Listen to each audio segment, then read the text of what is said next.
اوس د دې توانایي لرم چې لاړ شم کار وکړم یو غریب ته زما مرسته ورسېږي زه د هغوی سره مرسته کوم د دې لپاره نه چې ځان ښودنه وکړم یعنې دا د دې لپاره چې زما خپل وجدان راحتېږي ورباندې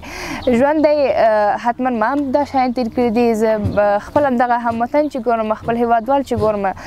چې دوی په فقر کې ژوند کوي تاسو باور وکړئ چې هر هغه فامیل چې زه تللی یم تر ننه پورې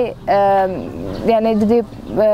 زما یوه خپرونه خاص د ماشومانو لپاره بیا زه د کور ته ځم دغه هر ماشوم ما ته وایي چې زما پلار په جنګ کې مړ شوی دی یا وایي چې زما پلار مثلا ملي اردو کې په ملي اردو کې شهید شو او یا وایي چې په انتحاري کې شهید شو خو بالاخره هر رقم چې د ټول د دې لپاره چې دوی یتیم شوي دي د ټول دلیل دا و چې یا دوی په دولت کې کار کوو یا څه په انتحاري کې یا په جنګ کې شهید شوي دي موږ نن د 200 هیوادوالو لپاره خپل دا غذایي مواد اماده کړي دي البته دا خلک دي چې سړک په سر د افطار په وخت کې دي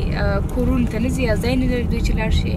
او د افطار لپاره چې نه لري موږ د هغه هیوادوالو خاطر خپل دا غذایي مواد اماده کړي دي